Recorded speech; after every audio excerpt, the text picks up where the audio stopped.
mind me, I'm just charging my iPhone.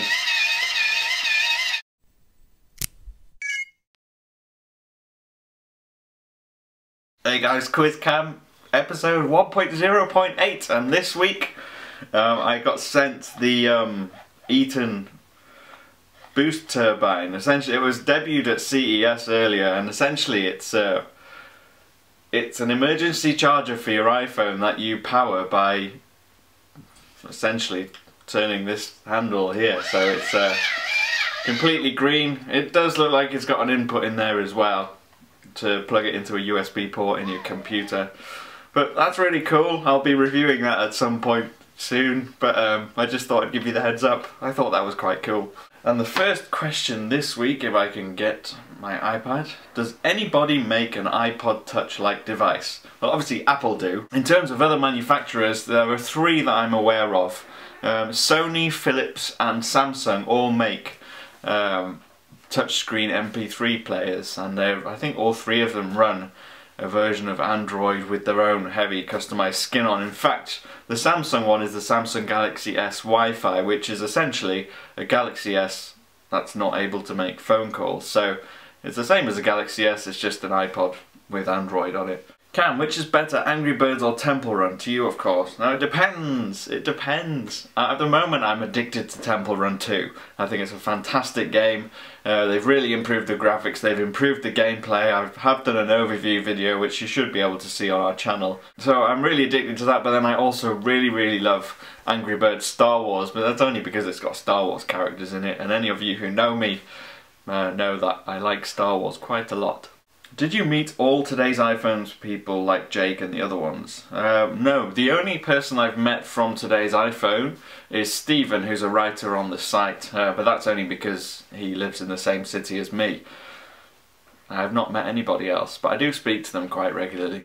Have you ever jailbroken your iPhone? If so, why? I jailbroke my iPhone 4S. I think it was when they released the second version of jailbreakme.com. The first reason obviously was because it was so ridiculously easy to do. You just went to the Jailbreak Me website and hit the thing to unlock it, and it unlocked, jailbroke it, and then I put Cydia on it. And one of the things I really loved about jailbreaking was just putting the tweaks on. I used to use a little bat signal for my status bar where the 3G was. So little tweaks like that are the stuff that I liked. But then the downside was that it did slow my phone down quite a lot, and I wasn't too keen on it after a while because the benefits that I got out of it didn't warrant ruining my performance. So in the end I just reverted back to standard software, and I leave the jailbreaking to Matt, who does all our jailbreaking videos now. Do you think that Apple will ever make a Galaxy Note 2 sized iPhone? Tim Cook said recently after the earnings call yesterday, so when I say yesterday what I mean is Wednesday, on the earnings call he answered a question about the iPhone being the perfect size, and he gave the typical Apple response of, we think 4 inches is the right size for a phone, so you make it usable with one hand.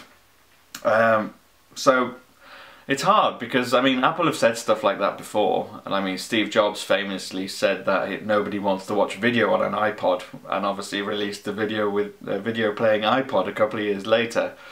He also said people didn't want an iPod that was a phone, and he made an iPhone. They also said that people didn't want third-party apps on the iPhone, and then eventually released the App Store. So every time Apple have said stuff like that, they've gone back on themselves and changed their minds. So even though Tim Cook has said that, doesn't necessarily mean that we're not going to see a larger iPhone. So the truth is we don't know, but it's not likely to happen in the next year or so. Why do you number your quiz cam videos with 1.0.x as opposed to 5, 6, 7? That's an interesting question. It started off because I did originally start quiz cam in the summer, and I called quiz cam episode 1 was in June or July or some point, and then I got really ill for weeks. I had a bad throat infection, I couldn't make any videos, and so what happened was I had to start again, and I couldn't start again with just the regular number 1, so I thought it would be fun to number them like iOS software updates. So you've got the 1.0 point, and if I ever change the format of these videos, and if I start a new series at some point, then I'll just call it episode 2.0 point whatever. But at the moment we're still in series 1, so We'll see how it goes, and I might change the format at another point. Will you be getting a BlackBerry 10 device when it comes out? I would love to. Everyone who knows me and has been following me since I started on this site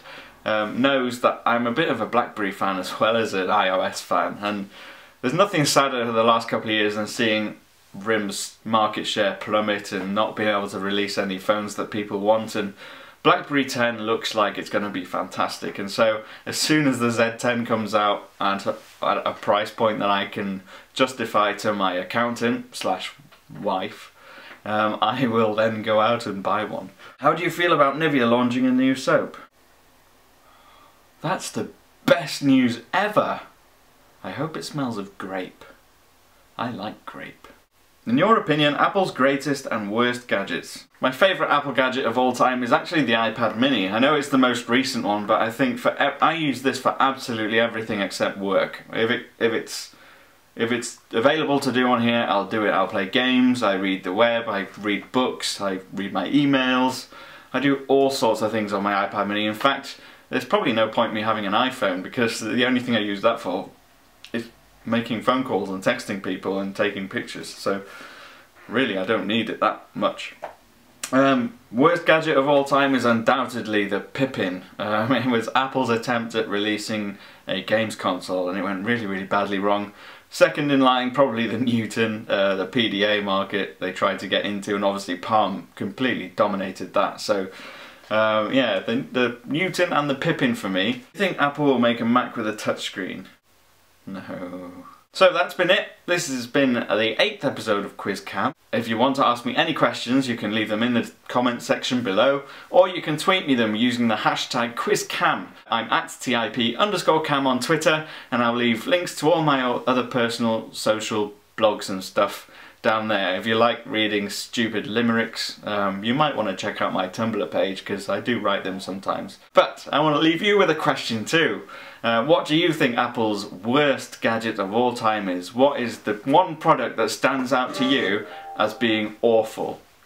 Please leave me your answers along with your questions in the comment section, and I will see you next week.